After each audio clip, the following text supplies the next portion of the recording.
Hai Sobat Cilik, dengan Bu Tata, sahabat yang menemani kamu sebelum tidur. Untuk sahabat cilik, jika ada permintaan mendengar dongeng lainnya, silahkan tulis judul dongeng di kolom komentar ya. Dan jangan lupa klik tombol like, share, dan subscribe ya. Selamat mendengarkan. Legenda Gunung Selamat. Pada zaman dahulu, konon Gunung Selamat merupakan gunung yang sangat tinggi. Bahkan saking tingginya, sampai mencapai langit. Orang-orang mendengar bahwa mereka dapat mengambil bintang jika mereka berada di puncak gunung. Namun demikian, tidak ada seorang pun yang berani ke sana. Orang-orang takut para dewa di surga akan marah jika orang mengambil bintang.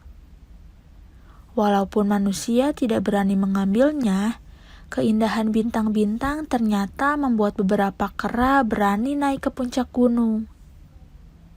Dipimpin oleh raja mereka, mereka pergi ke sana dan mengambil beberapa bintang. Hal itu menyebabkan langit menjadi gelap pada malam hari. Orang-orang sedih dan para dewa marah. Batara Guru adalah pemimpin para dewa. Dia mengadakan pertemuan. Ia mengundang Batara Narada, Batara Brahma, Batara Bayu, dan lainnya. Batara Narada punya ide bagaimana menghentikan monyet. Mereka akan meminta bantuan Ki Semar. Ki Semar sebenarnya adalah salah satu dewa. Dia bahkan lebih tua dari Batara Guru. Tapi Ki Semar tidak tinggal di surga. Dia tinggal di bumi bersama anak-anaknya, Gareng, Petruk, dan Bagong. Ki Semar memiliki kesaktian yang luar biasa. Dia bahkan bisa memotong puncak gunung dengan mudah. Tapi pertama-tama dia ingin memberi pelajaran pada monyet-monyet nakal itu. Mereka harus dihukum karena mencuri bintang. Dia kemudian membuat rencana bersama anak-anaknya untuk menjebak para monyet. Gareng lalu pergi ke puncak gunung. Dia harus mengajak monyet-monyet itu untuk turun dengan memberi mereka beberapa pisang. Usaha itu berhasil. Monyet-monyet itu mengikuti Gareng. Setelah para kera meninggalkan puncak gunung, Ki Semar segera membelah puncak gunung. Sebagian besar dilemparkannya ke Cirebon.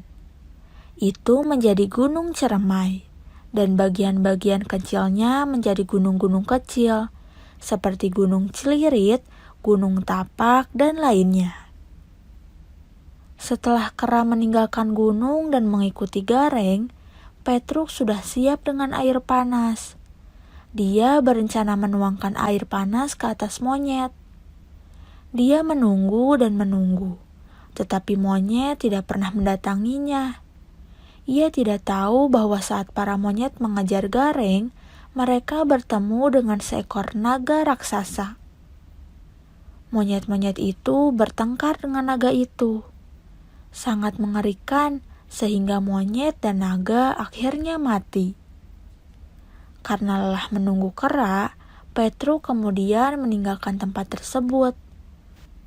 Dia tidak membawa air panasnya dan meninggalkannya di sana. Orang-orang kemudian menamai tempat Petruk meninggalkan air panasnya dengan nama Guci. Jaraknya sekitar 50 km dari Tegal, Jawa Tengah. Daerah ini terkenal dengan air panasnya.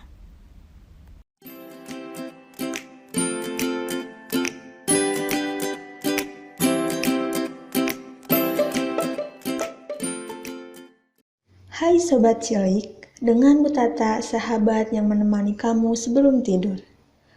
Untuk sahabat cilik, jika ada permintaan mendengar dongeng lainnya, silahkan tulis judul dongeng di kolom komentar ya. Dan jangan lupa klik tombol like, share, dan subscribe ya. Selamat mendengarkan. Rubah dan serigala yang tidak pernah melihat laut. Suatu hari, Rubah yang hidup di pesisir pantai bertemu serigala yang tidak pernah melihat laut. "Laut itu apa sih?" tanya serigala. "Air yang banyak sekali di dekat rumahku," jawab Rubah. "Apakah laut berada di bawah kekuasaanmu?" tanya serigala lagi. "Tentu saja," kata Rubah berbohong. "Maukah kau tunjukkan aku laut itu?" pinta serigala. "Dengan senang hati," kata Rubah. Rubah mengajak serigala ke laut. Sesaat setelah ombak datang bergulung memecah di pantai, Rubah berkata, "Pergilah." Ombak pun bergulung pergi sebagaimana seharusnya. Sesaat kemudian, Rubah berkata, "Sekarang datanglah." Ombak yang berikutnya datang dan kembali memecah di pantai. Rubah berkata sambil menghadap ke laut, "Temanku serigala telah datang untuk melihatmu. Aku perintahkan kau pergi dan datang. Jangan berhenti sebelum aku katakan berhenti." Serigala takjub menyaksikan ombak laut datang dan pergi seperti diperintahkan Rubah. "Bolehkah aku masuk ke dalam laut?" pinta serigala pada Rubah. "Sejauh yang engkau suka, jangan takut, pergilah. Laut akan menyambut kedatanganmu," kata Rubah. Serigala mempercayai kata-kata Rubah. Ia berjalan ke tengah laut. Ombak pun datang dan menggulung tubuh serigala. Serigala akhirnya mati tenggelam di laut akibat ketidaktahuannya. Pesan moral dari dongeng ini adalah, banyak-banyaklah membaca agar kamu tahu tentang berbagai hal. Orang yang banyak tahu tidak mudah tertipu.